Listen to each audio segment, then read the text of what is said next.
Let's go gambling! Aw, dang it. Aw, dang it. Aw, dang it. Aw, dang it. Aw, dang it. What's good, everybody, and welcome back to my channel. In this video, I'm going to teach you guys how to cheat art. Yes, I said it, cheat. As in, little techniques that I have learned over the years to make my art look a little bit more appealing, to sell that I am expert, like expert or intermediate level. So these are like some nice simple tips, and I'm like really actually excited to start on this series to talk about. It's just a small little tidbits that pushes your art a little bit more and have it look a little bit more nicer when it comes to finishing your art. Truth be told, I'm a huge ass cheater, all right? Like, I cheated my way through high school and in college.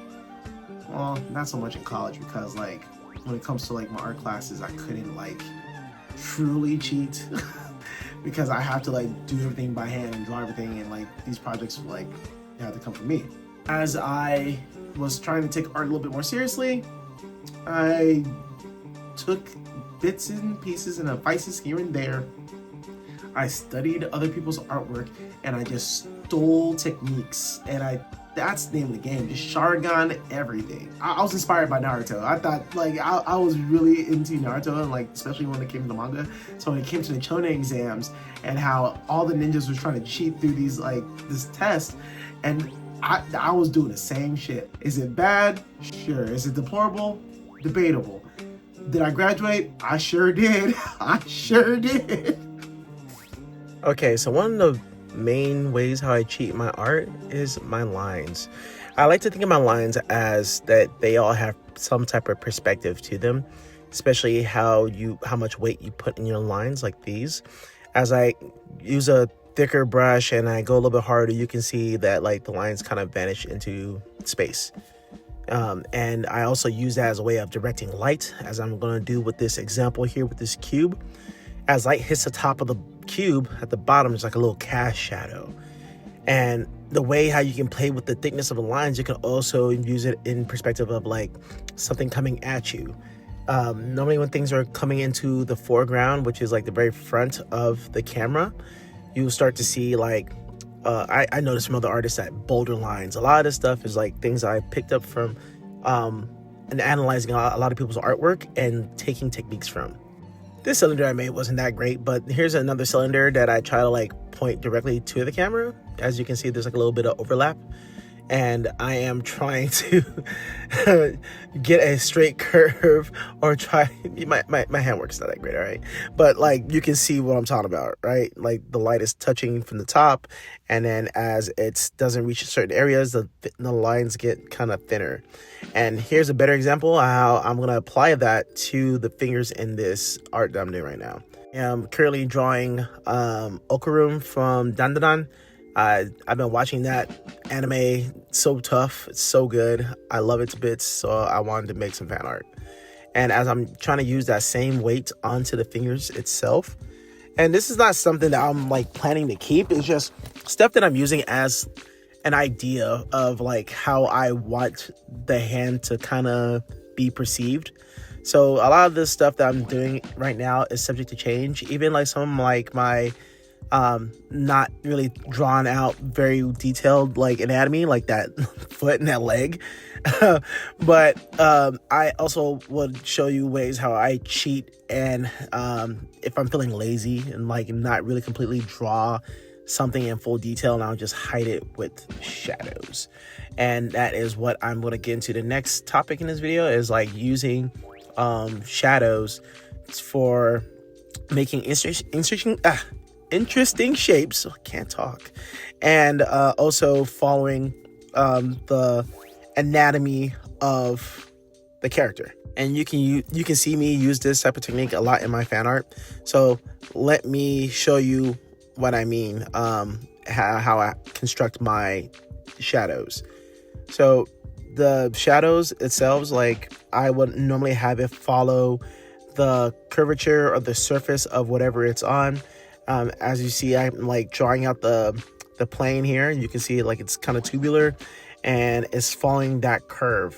So you can see that there's volume to it, and that's how I also trick people to think that I know a lot about 3D space.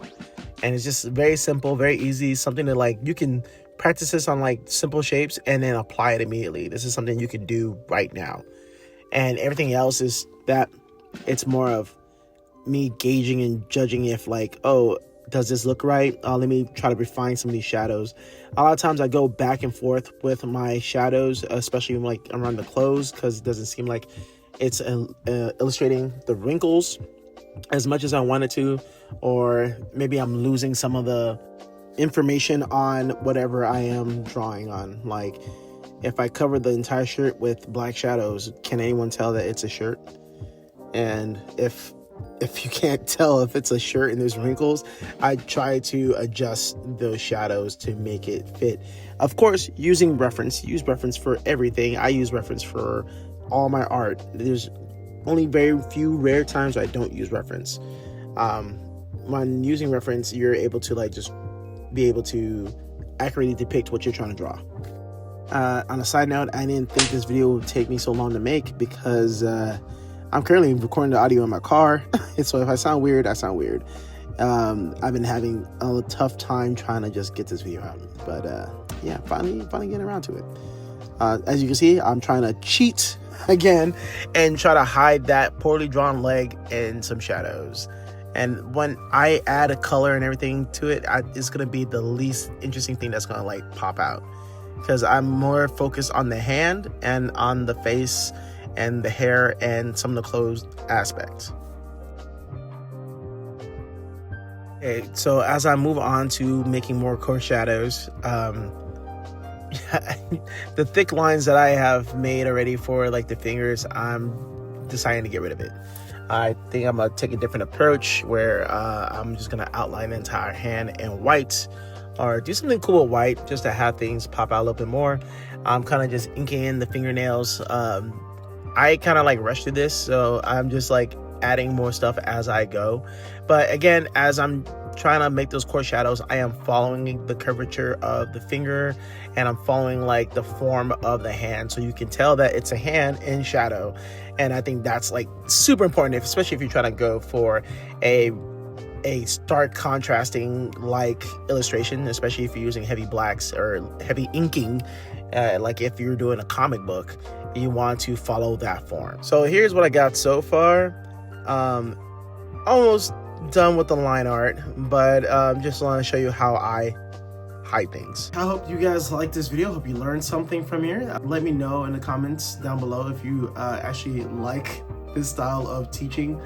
I have tons of tricks that I probably talked about like on my TikTok, but I never really displayed it. I just have a hard time trying to come up with tutorial content that hasn't been said before, and or even like kind of taught in a different way. So yeah, I'm going to be making more tutorial style videos kind of like this. They might be short, they might be long, and what I consider that is easy to me might not be easy to you. Just let me know. I'm really interested in your thoughts and opinions on these types of videos that I'm going to be making from here on out. Figured that like, yeah, I could talk about the fundamentals and the basics, but there's so many people doing that. Let me just tell you how to cheese stuff instead. If that's what you like, hey, I'm here for you. You guys are improving every day because you're actually looking for the videos and advice to actually help you improve your skills. So you are improving in some way. Especially, I know for the longest when I started like taking my art really seriously, it was hard for me to acknowledge my improvement. And I really am really hard on myself, and I'm pretty sure that if you are like some long-standing like followers of mine, you'll know that I don't give a shit about my artwork. Like, I have no pride in my stuff whatsoever. I don't think I'm the best. I don't think I'm amazing. I think I can always do better, and I just try to strive to do better with everything that I do. And that's the same thing that goes with every aspect of my life. Anyway, I said so much. I'll see you guys in the next video.